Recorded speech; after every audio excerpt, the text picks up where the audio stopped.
بسم الله الرحمن الرحيم. قل هو الله أحد الله الصمد لم يلد ولم يولد ولم يكن له كفوا أحد. بسم الله الرحمن الرحيم. الله لا إله إلا هو الحي القيوم لا تأخذه سنة ولا نوم له ما في السماوات وما في الأرض من ذا الذي يشفع عنده إلا بإذنه يعلم ما بين أيديهم وما خلفهم ولا يحيطون بشيء من علمه إلا بما شاء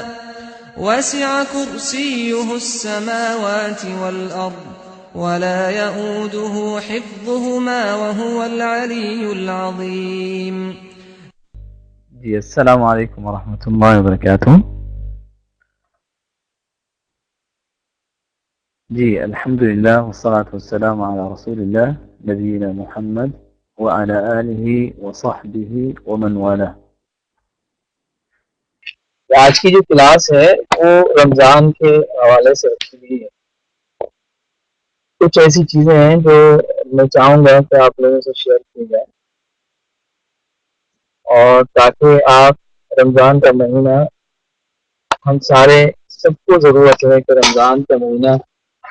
بہت ہی اچھے انداز سے اس کا استقبال کیا جائے. تو ہم جب دیکھتے ہیں رمضان مبارک، رمضان قریب آتا ہے، تو اہل علم لوگوں کی دو تقسیم کی کہ دو طرح کے لوگ مسلمانوں میں دیکھنے میں آتے ہیں. ایک وہ قسم ہے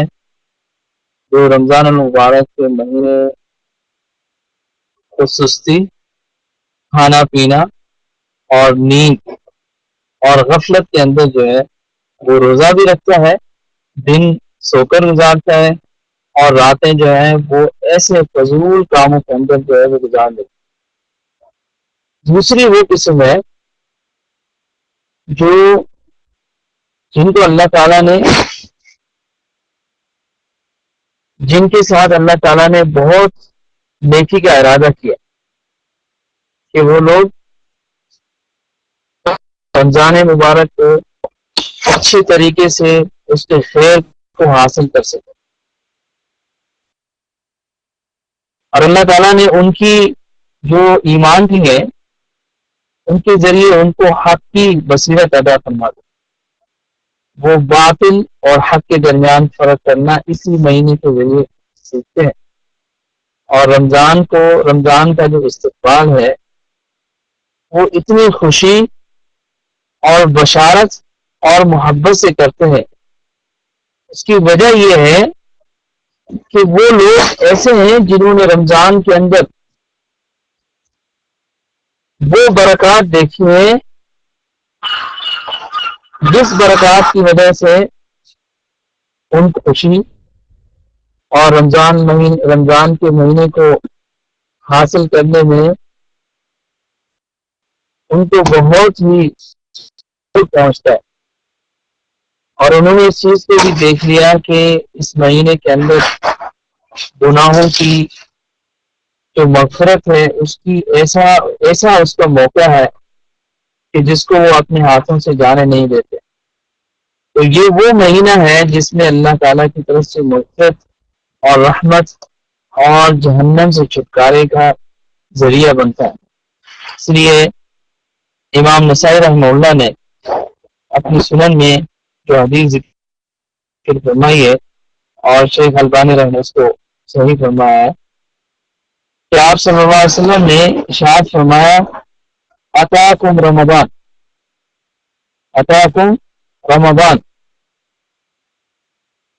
کہ رمضان کا مہینہ تمہارے پاس آ چکا ہے. شہر مبارک، یہ مہینہ برکت والا ہے. فرض اللہ علیکم صیامہ، تمہارے اوپر اللہ تعالیٰ نے اس مہینے کے روزے فرض کر دیے. تفتح فیہ ابواب السماء، آسمان کے دروازے اس میں کھول دیے. وتغلق فیہ ابواب الجحیم،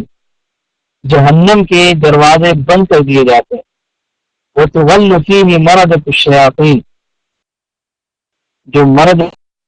الشیاطین ہیں، شیاطین کی جو سنا ہے ان کو جکڑ لیا جاتا ہے.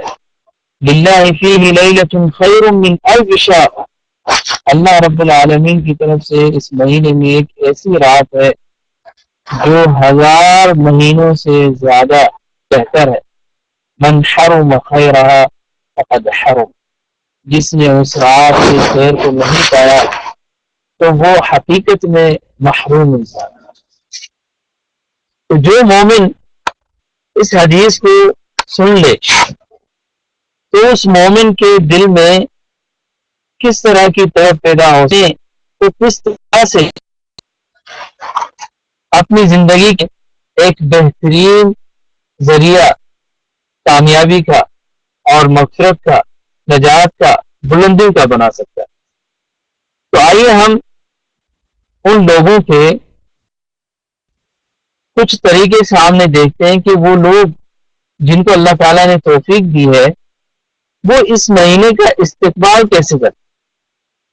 سب سے پہلا مسئلہ یہ ہے کہ استقبال رمضان، کہ استقبال رمضان کا جو استقبال ہے وہ اس طرح کے جو لوگ ہیں وہ کس طرح کرتے ہیں. نمبر 1، سب سے پہلے وہ دعا کرتے ہیں. دعا کے استقبال میں سب سے پہلی جو چیز ہم لینا چاہتے ہیں کہ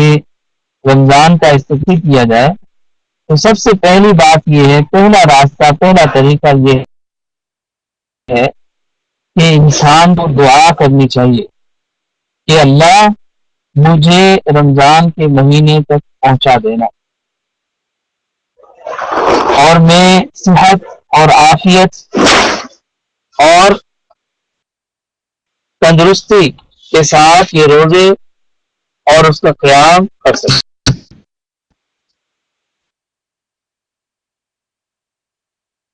امام احمد رحمہ اللہ نے اور امام طبرانی رحمہ اللہ نے اپنے معجم میں اور احمد بن حنبل رحمہ اللہ نے اپنے مسند میں یہ حدیث نقل کی. انس رضی اللہ تعالیٰ عنہ فرماتے ہیں، انس بن مالک رضی اللہ تعالیٰ عنہ فرماتے ہیں انه كان النبي صلی اللہ علیہ وسلم اذا دخل رجب، کہ جب رجب کا مہینہ داخل ہوتا تھا تو آپ صلی اللہ علیہ وسلم یہ فرمایا کرتے تھے، اللہم بارک لنا فی رجب وشعبان وبلغنا رمضان. جب رجب 2 مہینے پہلے یہ دعا فرما رہے ہیں کہ اللہ ہمارے اس مہینے میں برکت فرما، رجب اور شعبان 2 مہینوں میں برکت فرما، وبلغنا رمضان، اور ہمیں رمضان تک پہنچا دینا، رمضان کی برکات کو ہم سے نہ جانے دے. امام ابن رجب رحمہ اللہ اپنی کتاب لطائف المعارف، یہ بہت ہی عمدہ کتاب ہے جس میں ہر مہینے کے سال کے جتنے مہینے ہیں 12 مہینے ہیں، ہر مہینے کے جو لطائف ہیں، جو اعمال ہیں، جو خصوصیات ہیں وہ اس کتاب میں جمع کرتے ہیں. اس کتاب کا نام ہے لطائف المعارف. لطائف المعارف.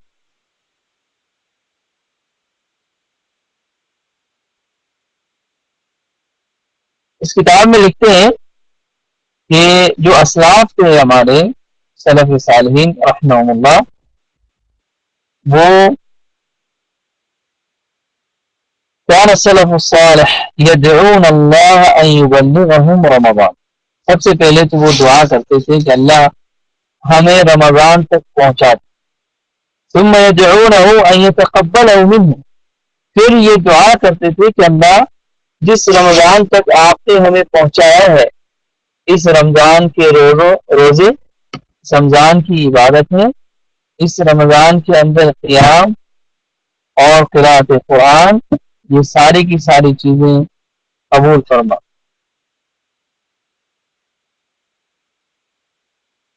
تو جب رمضان کا مہینہ آ جائے، رمضان کا اتنی شدت سے انتظار کرنے والا شخص ایک ایک دن گنتا ہے، تو جب رمضان کا مہینہ پہلا روزہ نظر آ جائے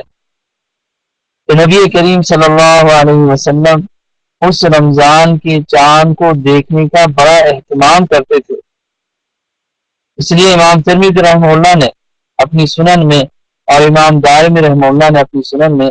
اور ابن حبان رحمہ اللہ نے اپنی صحیح میں یہ حدیث نقل فرمائی کہ جب آپ صلی اللہ علیہ وسلم چاند کو دیکھتے تو یہ دعا فرمایا کرتے تھے، اللہ اکبر اللہم اہلہ علینا بالامن والایمان، اور کچھ الفاظ میں والسلامت والاسلام والتوفیق لما تحب وترضى ربی وربک اللہ۔ حدیث میں یہ اس حد تک آیا ہے، اللہم اہلہ علینا بالامن والایمان ربی وربک اللہ۔ یہ سب سے پہلا طریقہ ہے کہ انسان رمضان کے استقبال کے لیے دعا کرے کہ اللہ تعالیٰ اس شخص کو یہ توفیق دے کہ رمضان کے روزے رمضان کے مہینے تک وہ پہنچ پائے۔ جب وہ رمضان کے مہینے تک پہنچ پائے تو پھر رمضان کی جو عبادات ہیں اس کی قبولیت کے لیے دعا فرمائے، تاکہ اللہ تعالیٰ اس کے نیک اعمال کو ضائع نہ کرے۔ دوسرا یہ ہے کہ جب انسان رمضان کے مہینے کو پا لیتا ہے، رمضان کے روزے شروع ہو جاتے ہیں، تو اللہ رب العالمین کی بہت ساری حمد و ثنا پیش کی جائے، اور تعریفات میں بے شمار طریقے ہیں۔ کہ صحیح بخاری کی جو آخری حدیث ہے، کلمتان خفیفتان علی اللسان ثقیلتان فی المیزان حبیبتان الی الرحمن، یہ دو ایسے کلمے ہیں جو میزان میں بہت ہی زیادہ بھاری ہیں، اور ایک روایت میں تملأ المیزان، میزان کو بھر دیتے ہیں، اور اتنا بڑا میزان جس میں زمین اور آسمان کو ڈال دیا جائے تو اس کے پلڑے بھرے نہیں جاتے۔ لیکن یہ دو ایسے کلمات ہیں جن کے ذریعے وہ جو ترازو کے پلڑے ہیں وہ بھر دیے جاتے ہیں، جو اللہ رب العالمین کے نزدیک بہت ہی زیادہ محبوب ہیں۔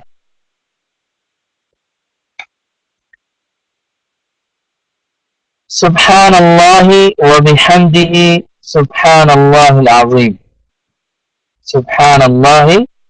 وبحمدہ سبحان اللہ العظیم، یہ دو کلمات ہیں جن کی اتنی بڑی فضیلت ہے کہ انسان اللہ رب العالمین کے اس طرح کی کلمات کو کثرت سے پڑھے، جس کے ذریعے انسان اللہ رب العالمین کی تعریفات کو ادا کر سکتا۔ تیسرا جو طریقہ ہے استقبال رمضان کا، وہ یہ ہے کہ انسان کو اتنی خوشی ہو اور اس خوشی کا اظہار بھی ہو، اس خوشی کا اظہار بھی ہو، جیسا کہ نبی کریم صلی اللہ علیہ وسلم نے،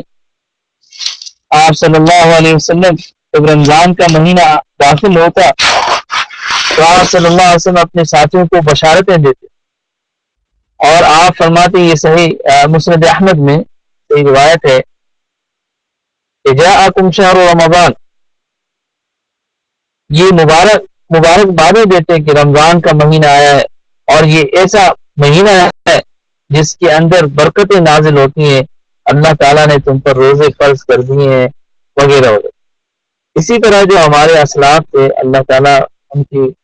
کے درجات کو بلند فرمائے، وہ اس مہینے کے داخل ہونے سے اتنا خوش ہوتے تھے، اور ان کی خوشی کا انداز اس سے لگایا جا سکتا ہے کہ یوں محسوس ہوتا تھا کہ کوئی ہر گھر میں خوشیاں بٹ رہے ہیں، اور خاص طور پر ہر طرف مساجد قرآن کی تلاوت سے لوگوں سے بھری ہوئی نظر آتی تھی. قرآن مجید کی تلاوت کثرت سے کی جاتی تھی. ہم آگے ذکر کریں گے انشاءاللہ. اور چوتھا جو طریقہ ہے وہ بہت ہی اہم ہے، جس میں بہت سارے لوگ غفلت کرتے ہیں. وہ یہ ہے کہ انسان کو اپنے اس مہینے کو بہت ہی اچھے انداز سے گزارنے کے لیے پر عزم اور بہت ہی مرتب طریقے سے اس رمضان کے دنوں کو اپنے لیے اپنی عبادات کے لیے مختص کر دیتا ہے کہ میں رمضان کے پہلے عشرے میں یہ چیزیں کروں گا، دوسرے عشرے میں یہ چیزیں کر پاؤں گا، تیسرے عشرے میں یہ کر پاؤں گا. اور رمضان میں جو امام مالک رحمہ اللہ سے ثابت ہے، امام مالک رحمہ اللہ جب رمضان کا مہینہ آتا تو حدیث کا جو وہ درس دیا کرتے تھے اس درس حدیث کو چھوڑ دیا کرتے تھے تاکہ میں یہ شہر رمضان کا جو مہینہ ہے اس کو صرف اور صرف قرآن مجید کے ساتھ منسلک کیا جائے اور قرآن مجید کے متعلق چیزوں کو پڑھا جائے.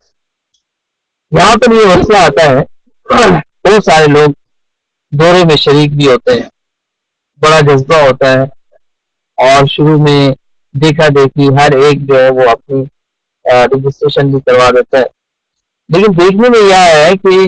عام طور پہ کیونکہ بشری تقاضے ہیں کہ انسان جب کوئی بھی کام شروع کرتا ہے تو اس کے اندر سستی آ جاتی ہے اور اس کے اندر بہت ساری چیزیں پہلے بہت ساری چیزیں نظر نہیں آ رہی ہوتی اور پھر دوسری چیزیں اچانک اس کے سامنے نظر آ جاتی ہیں، جس کی وجہ سے وہ جو عمل ہے وہ درمیان میں رہ جائے. نمبر 1 تو اس کا حل یہ ہے، تو آپ گروپ کی صورت میں جو آپ نے مثال کے طور 5 اسٹیج ہیں جو آج ہم نے قرآن کے دورے میں پڑھا ہے، اس کو آپ 5 میں سے 1 میں دوبارہ اس کو پڑھانا، اس کو پورا پڑھانے کی، کیونکہ آپ چھوڑ دیں باقی جتنے بھی علوم ہیں نا اس مہینے میں چھوڑ دیں، صرف اور صرف قرآن مجید کے علوم پر اتقان کرنے کی کوشش کریں. تو مثال کے طور پہ آپ ایک پارے کا ترجمہ کرنا چاہتے ہیں یا اس کو سیکھنا چاہتے ہیں، سب سے پہلے تو آپ اپنی جو آپ نے پڑھا ہے اپنے استادوں محترم سے، اس کے بعد آپ 5 کا گروپ ہو جائے، 4 کا، 2 کا، 3 کا. اس طرح ہم نے اپنے ترجمے کو اسی طرح مستحکم کیا تھا کہ جو ہم نے ترجمہ پڑھنا ہوتا تھا وہ ہم اپنے ساتھیوں کو پڑھا لیتے تھے. ایک مرتبہ آپ اگر پڑھائیں گے تو آپ کی ساری غلطیاں نکل جائیں گی اور پوری زندگی وہ غلطیاں دوبارہ نہیں آئیں گی. تو اس چیز کو آپ مد نظر رکھیں کہ آپ اپنا کوئی بھی پروگرام رمضان کے حوالے سے ترتیب دیں، اس میں گروپ کی صورت رکھیں. اس میں کیا دوسرا یہ فائدہ ہوتا ہے کہ ایک سست ہو جائے، ایک کے اندر ایک سستی آ جائے تو دوسرا اس کو فون کر کے میل کر کے کوئی بھی ذریعہ اپنا کر اس کو کسی نہ کسی طرح اس کو بلانے کی کوشش کی جاتی ہے تاکہ وہ پیچھے نہ رہے. اور جب اپنے ساتھیوں کو دیکھ رہا ہوتا ہے انسان کہ وہ مجھ سے سبقت کر رہا ہے، وہ مجھ سے سبقت کر رہا ہے، تو اچھا انسان کا فطرتی عمل ہے کہ وہ بھی کوشش کرتا ہے کہ میں اس سے آگے بڑھوں. قرآن کریم میں یقیناً ہو سکتا ہے کہ کچھ آپ میں سے ایسے اسٹوڈنٹ ہوں جن کو قرآن کی تلاوت کے اندر بہت ساری خامیاں، بہت ساری کمزوریاں واقع ہوں، تو ان کو چاہیے کہ کچھ حصہ قرآن کی تلاوت کے صرف کریں. اگر اور کوئی کام نہ ہو، صرف اور صرف قرآن مجید کی تلاوت آپ کی اس مہینے میں صحیح ہو جائے اور اچھے انداز سے صحیح ہو جائے تجوید کے ساتھ، یہ بہت بڑا کام ہے کہ آپ نے زندگی میں ایک بہت بڑا بوجھ تھا آپ کی زندگی پر، آج وہ حل ہو چکا ہے. کچھ آپ میں سے ایسے ہوں گے جن کو ترجمہ آ چکا ہے، ترجمہ پہلے کر چکے ہیں، دورہ قرآن کر چکے ہیں، تو اب آپ قرآن کے حوالے سے قرآن کے متعلق جو دوسرے علوم ہیں ان میں تھوڑی سی پہل کرنے کی کوشش کریں، ان علوم میں آگے بڑھنے کی کوشش کریں. مثال کے طور پہ قرآن مجید میں غریب القرآن، قرآن کے جو الفاظ ہیں ان کا غریب مطلب ان کے معنی ہیں الگ سے.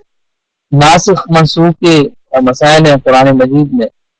قرآن مجید میں امثال قرآن ہے کہ قرآن کی جتنی بھی مثالیں ہیں وہ آپ جمع کرنا شروع کر دیں. تو مقصد یہ ہے کہ آپ اپنے اس مہینے کو اس طرح مرتب کریں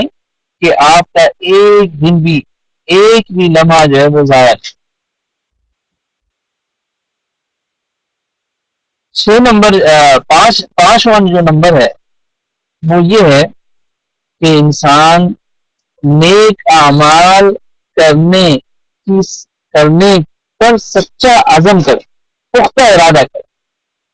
اس کی دلیل کیا ہے کہ اگر ہم میں سے جس شخص نے یہ پختہ ارادہ کہ میں نے یہ عمل کرنا ہے، دور قرآن کرنا ہے میں نے، تو اللہ رب العالمین سورہ محمد میں آیت نمبر 21 میں ارشاد فرماتا ہے فَلَوْ صَدَقُوا اللَّهَ لَكَانَ خَيْرًا لَهُمْ، اگر یہ سچے ہوتے تو ان کے لیے بہت بہتر ہوتا، اگر سچے ہوتے تو ان کے لیے بہت بہتر ہوتا۔ اس کا معنی یہ ہے کہ انسان جو بھی عزم کرے اس عزم میں وہ سچا ہو۔ 6 نمبر طریقہ جو ہے استقبال کرنے کا وہ یہ ہے کہ انسان کو اتنا علم ضرور حاصل کرنا چاہیے کہ رمضان کے اندر جو رمضان کے احکام ہیں ان احکامات کو وہ جانتا ہو۔ رمضان کے احکامات کو جاننے میں کسی بھی مسلمان کو، کسی بھی مومن کو کوئی عذر قابل قبول نہیں کیا جائے گا اللہ تعالیٰ کی طرف سے، کیوں کہ رمضان کا روزہ اس پر فرض ہو چکا ہے۔ اب رمضان کے جتنے بھی مسائل ہیں ان کا علم حاصل کرنا بہت ضروری ہے تاکہ وہ رمضان کے مسائل سے اتنا واقف ہو جتنی ان کو ضرورت ہے۔ اگر وہ خود علم حاصل نہیں کر سکتا ہے تو اہل علم سے سوال کرے، فاسألوا اہل الذکر ان کنتم لا تعلمون، لیکن سوال کیسے کرے؟ بالبینات والزبر، کہ دلائل کی روشنی میں سے ان سے سوالات کرے۔ 7واں طریقہ یہ کہ ہمارے عزم میں ایک بہت ہی اہم جو چیز ہے وہ عزم کریں رمضان شروع ہونے سے پہلے کہ میں اپنے جتنے بھی گناہ ہیں ان گناہوں سے توبہ کرتا ہوں اور سچے دل سے توبہ کریں، جیسا کہ اللہ رب العالمین سورہ نور میں ارشاد فرمائے آیت نمبر 31 میں وَتُوبُوا إِلَى اللَّهِ جَمِيعًا أَيُّهَا الْمُؤْمِنُونَ لَعَلَّكُمْ تُفْلِحُونَ۔ تو مومنین سارے کے سارے اللہ رب العالمین کے سامنے توبہ طائب ہو جاؤ، اور یہ وہ مہینہ ہے اور توبہ کے شروع کو بھی اپنے سامنے رکھنا ضروری ہے۔ نمبر 1، اگر کسی آدمی کا حق ہے تو اس آدمی کے حق کو واپس کر دیا جائے۔ اگر وہ حق اللہ رب العالمین کا ہے تو سب سے پہلی شرط یہ ہے کہ اخلاص۔ دوسری شرط یہ ہے کہ اس گناہ پر، اس برائی پر اتنی ندامت ہو کہ شاید اس نے پوری زندگی میں دوبارہ اس گناہ کی طرف دیکھنے کا ارادہ ہی نہ، اور اس کے چھوڑنے پر پختہ ارادہ ہو کہ میں آئندہ ایسا گناہ نہیں کرے، ایسا ارتکاب نہیں کرے، تو اللہ رب العالمین آپ کی توبہ کو قبول فرمائے۔ اور ایسے مہینے میں، جس مہینے میں انسان عام طور پر ہر ایک گناہ اللہ رب العالمین معاف کر دیتا ہے، تو انسان کو صبر کرنی چاہیے۔ جو 8واں طریقہ ہے استقبال کرنے کا کہ انسان کو اپنے نفس کو تیار کرنا چاہیے، اس کی تیاری کرنی چاہیے، اس کی ایمانی کیفیت کو بڑھانے کی کوشش کی جائے۔ قرآن مجید کی تلاوت سے، جو رمضان کے متعلق کتابیں ہیں، توبہ کے متعلق کتابیں ہیں، اسی طرح مختلف دروس سن کر، جن دروس میں رمضان کے حوالے سے دروس ہے، تو انسان اس میں ایک تو رمضان کے احکامات کو سیکھتا ہے، اور پھر رمضان میں جو چیزیں عبادات ہیں، توبہ ہے، استغفار ہے، کہ رمضان کی جو بہت ساری چیزیں ہیں ان کو کرنے کا اس کو وہاں سے پتہ چلتا ہے، تو اس کا نفس جو ہے وہ اس چیز پر تیار ہونے کے لیے تیار ہو جاتا ہے کہ انسان اس مہینے کو ایسے ضائع نہ کرے۔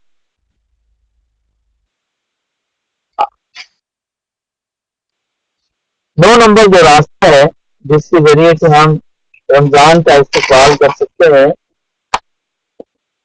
وہ آپ لوگوں پر جو خاص طور پہ علم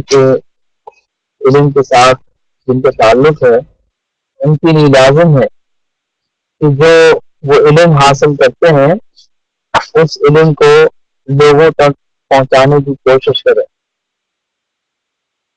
وہ راستہ یہ ہے کہ انسان اپنے آپ کو اللہ رب العالمین کی طرف، اللہ کے دین کی طرف دعوت دینے کے لیے آپ تیار کریں۔ اس مہینے کے اندر آپ کو بہت ساری فرصتیں ملیں گی، بہت ساری چیزیں ملیں گی کہ آپ اپنے آپ کو اللہ کے راستے کی طرف دعوت دینے کے لیے اپنے آپ کو قابل بنائیں۔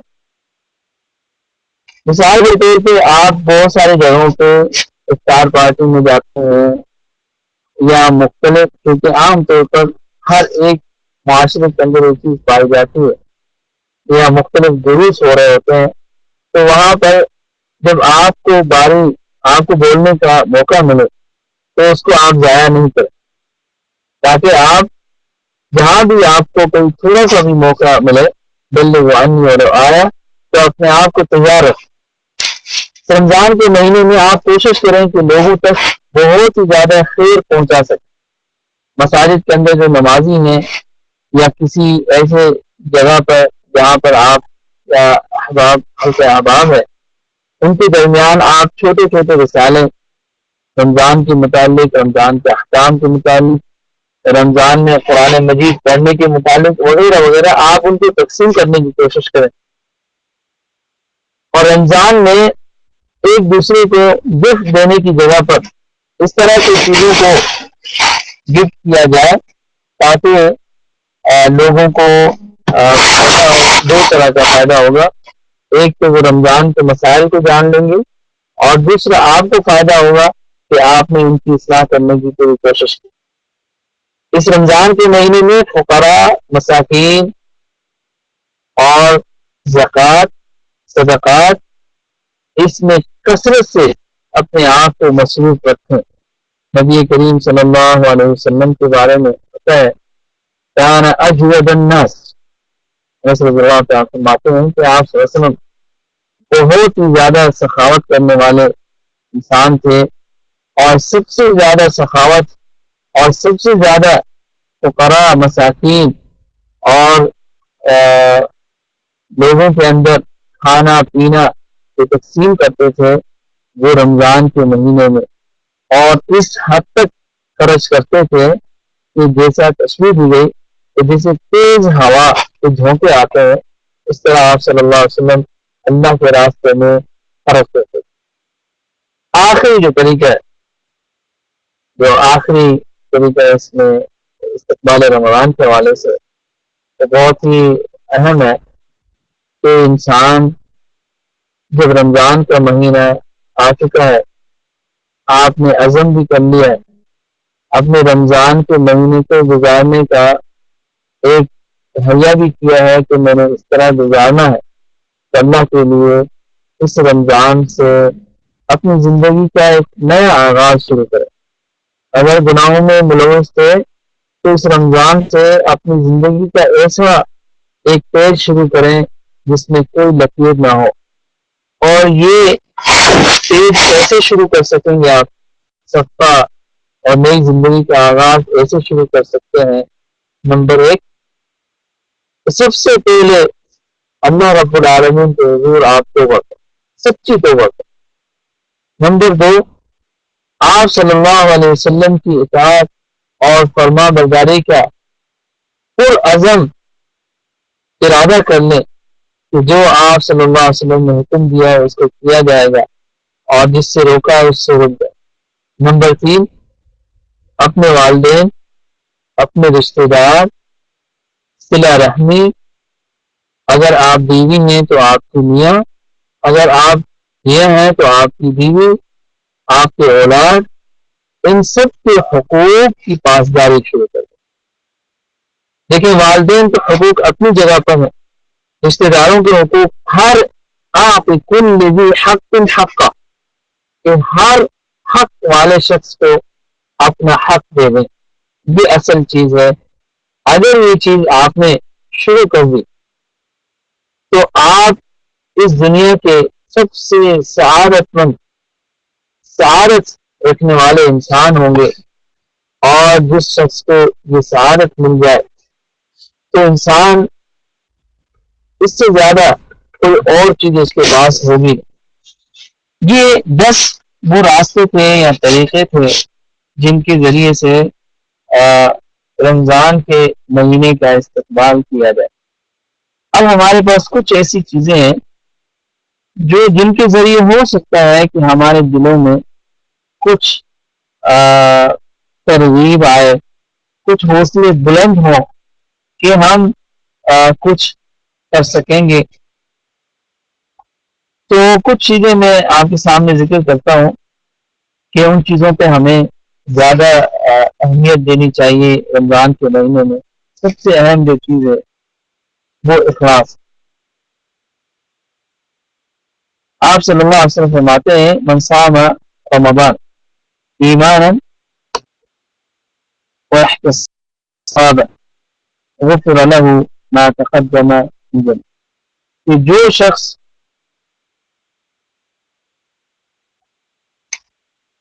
روزہ رکھتا ہے ایمان کے ساتھ، اخلاص کے ساتھ، اور یہ نیت کرتا ہے، احتسابا نیت کرتا ہے کہ مجھے اس کے مقابل میں اجر ملے گا، غفر له ما تقدم من ذنبه، اس کے پورے گناہ معاف کر دیے جائے۔ اللہ اکبر۔ آج مجھے یہ بتائیں کہ اگر مجھے یہ کہا جائے میرے اوپر کروڑوں اربوں روپے قرضہ ہو، اور مجھے یہ کہا جائے کہ اگر آپ نے یہ عمل کیا تو آپ کے سارے گناہ، سارے قرضے معاف کر دیے جائیں، تو کیا ہماری کیفیت ہوگی؟ سبحان اللہ۔ دنیاوی وہ دنیا جس کی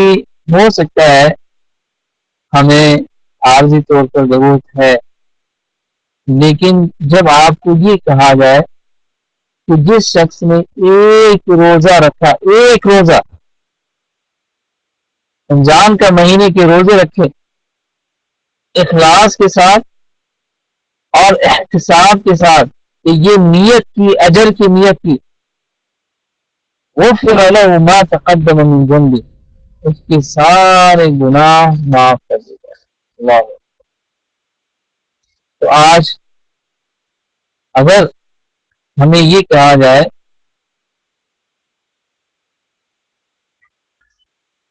کہ اللہ رب العالمین سارے گناہ معاف کر دیتے ہیں، تو ہمارے دل میں ایک ایسی کیفیت ہونی چاہیے کہ ہم رمضان شروع ہونے سے پہلے اپنے دل کو بہت ہی پرعزم بنا لیں۔ دوسری بات یہاں پر یہ ہے کہ آپ صلی اللہ علیہ وسلم اس رمضان کے مہینے کی خوشیاں سنایا کرتے تھے، بشارت دیتے تھے اپنے ساتھیوں۔ تو کیا آپ صلی اللہ علیہ وسلم کتنی بڑی شخصیت ہے اور اپنے ساتھیوں کو کسی معمولی چیز کی بشارت نہیں دیتے۔ آپ صلی اللہ علیہ وسلم اس کی بشارت اس لیے دیتے تھے کہ گویا کہ ایسی چیز آنے والی ہے کہ دیکھ لو اپنی زندگی کا سب سے اہم ترین مرحلہ آنے والا ہے، اس میں اپنی جانوں کو چھٹکارو، اپنے گناہوں کو معاف کرواؤ۔ یہ شہر برکتوں والا ہے، اس میں گناہ معاف ہوتے ہیں، رحمتیں نازل ہوتی ہیں، شیاطین جو باندھ لیے جاتے ہیں، سن لو یہ برکتوں والا۔ اس انداز سے اللہ کے رسول صلی اللہ علیہ وسلم بشارت دے رہے ہیں اور خوشخبریاں دے رہے ہیں ان ساتھوں کو، تو اس سے اندازہ لگانا چاہیے ہمیں کہ جس مہینے کے متعلق اللہ کے رسول صلی اللہ علیہ وسلم اتنی بڑی عظیم ہستی اس طرح ان کو بشارتیں دے رہے ہیں، تو ہمیں اس چیز پہ بہت ہی غور کرنا چاہیے۔ اسی بات کہ ہمیں رمضان کے مہینے کے اندر جو روزے ہیں یا روزے دار ہیں یا دوسری جو عبادتیں ہیں، ان عبادتوں کے مقابل میں جو اللہ تعالیٰ نے بہت بڑا اجر و ثواب رکھا ہے، اس کا ہمارے دل میں تھوڑا سا تو شعور ہونا چاہیے کہ اللہ رب العالمین نے روزے کی کتنی بڑی اہمیت ہے کہ اللہ رب العالمین نے فرمایا کہ ہر عمل پر ابن آدم کو اس کو بتا دیا گیا ہے کہ اس کا اجر یہ ہے، اس کا اجر یہ، لیکن جو روزہ ہے نا، روزے کا اجر میرے نہیں بتا، روزے کا اجر میں خود اپنے ہاتھ سے دوں گا، کیونکہ اتنی بڑی عظیم عبادت، سبحان اللہ۔ تو جب ہمیں یہ پتا چلے کہ بھائی جو روزہ ہے اس کا اجر اللہ رب العالمین ہمیں خود دے گا، تو ہمارے دل کانپ اٹھے اس بات سے کہ اللہ رب العالمین نے اس رمضان کے روزے تو کتنی بڑی اہمیت اللہ تعالیٰ کیا کہ روزہ جس شخص نے ایک روزہ انصام یومن فی سبیل اللہ، ایک روزہ اللہ کے راستے میں رکھا، جہنم سے 70 سال دور کر دیا جائے گا۔ تو مجھے بتائیں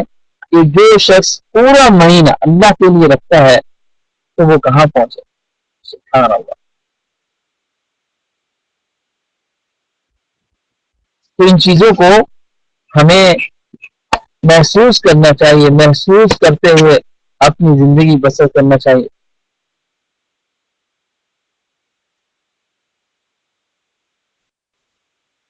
اسی طرح ہمیں یہ پتہ ہونا چاہیے کہ اللہ رب العالمین، اللہ کے رسول صلی اللہ علیہ وسلم اس مہینے میں کس حد تک بہت ہی زیادہ عبادات میں اپنی زندگی مصروف رکھتے تھے، نماز ہو، دعائیں ہوں، صدقات ہوں۔ جو اس مہینے میں عبادات ہو وہ کسی مہینے کے اندر عبادتیں نہیں کرتے۔ لقد كان لكم في رسول الله اسوة حسنة۔ تو جب ہمیں یہ علم ہو کہ آپ صلی اللہ علیہ وسلم اس مہینے میں سب سے زیادہ عبادتیں کرتے تھے، تو ہم ان کے راستے پر چلنے والے لوگ ہیں، ان کے پیروکار ہیں، تو ہمیں بھی چاہیے کہ ہم دوسرے مہینوں سے زیادہ اس مہینے عبادت کریں، اس مہینے کی جو برکات ہوں اس کو بھی محسوس کریں، اس مہینے کی جو برکات ہیں ان برکات کو اپنی زندگی میں محسوس کریں، اپنے جسم کے اندر، اپنے اوقات کے اندر، اور آپ ان چیزوں کو محسوس جب شروع کریں گے تو یقین جانیے آپ محسوس کر پائیں گے کہ کتنی برکات۔ ہمیں صحابہ رضوان اللہ المجمعین اور جو ہمارے اسلاف ہیں ان کے بارے میں بھی ہمیں علم ہونا چاہیے کہ وہ کس طرح رمضان کے مہینے میں روزے رکھا کرتے تھے اور کس حد تک اجتہاد کیا کرتے تھے۔ اگر ان کے واقعات اور ان کی سیرت کے کچھ واقعات آپ کے سامنے رکھے جائیں کہ وہ واقعی سب سے بڑے جو جہاد کے غزوات تھے سب سے زیادہ رمضان میں ہوا کرتے، اور رمضان میں وہ روزہ رکھ کے سویا نہیں کرتے تھے۔ یہ نہیں کہ رات کو قیام کیا ہے، رات کو ہم جاگیں، اور جاگنے کا مقصد بھی یہ نہیں تھا ان کا، وہ جب جاگتے تھے تو اپنے ٹائم کو ضائع نہیں کرتے تھے، نہ چائے پینے میں، نہ کافی پینے میں، نہ مختلف کھانے پکانے کے اندر۔ آج کل تو خواتین اللہ تعالیٰ ان پہ رحم فرما دے، ان کے اوپر جو پریشر ہے وہ چاہے مردوں کی طرف سے، کہ رمضان میں وہ کھانے پکائے جاتے ہیں جو شاید پورے سال میں نہیں پکے۔ اس کی وجہ کیا ہے؟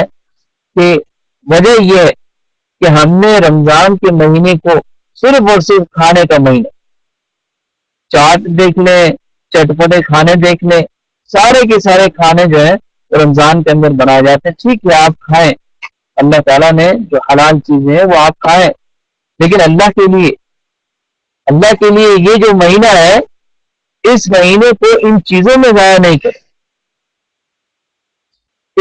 اس مہینے کو صرف اور صرف ان چیزوں کے اندر ضائع نہیں کریں۔ یہ مہینہ برکات کا مہینہ ہے، عبادات کے لیے، یہ مہینہ کھانے پینے کی چیزوں کے لیے نہیں۔ اور پھر یہ دیکھیں کہ میں نے کچھ گھروں کے اندر آپ دیکھیں، سبحان اللہ، اللہ تعالیٰ ان کو بخشے فرمائے، کہتے ہیں کہ سحری کے لیے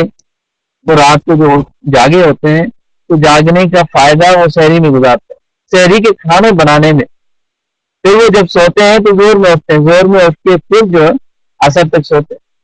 پھر عصر میں جب اٹھتے ہیں تو افطاری کی تیاری ہو جاتی ہے۔ افطاری جب کرتے ہیں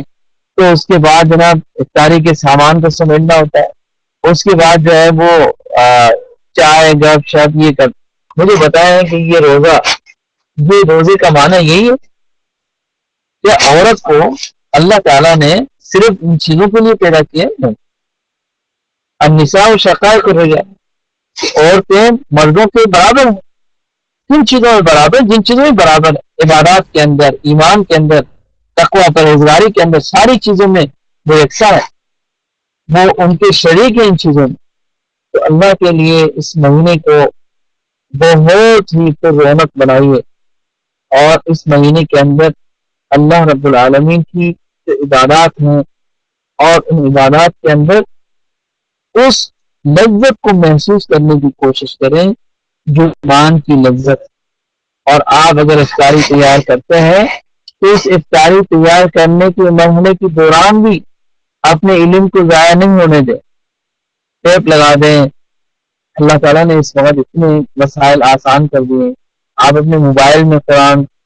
سن سکتے ہیں، موبائل میں درس سن سکتے ہیں، موبائل میں بہت ساری چیزیں کر سکتے ہیں، تاکہ آپ کا جو آپ چارٹ بنا رہے ہیں، چارٹ بناتے ہوئے آپ سورہ فاتحہ کا ترجمہ سن لیں،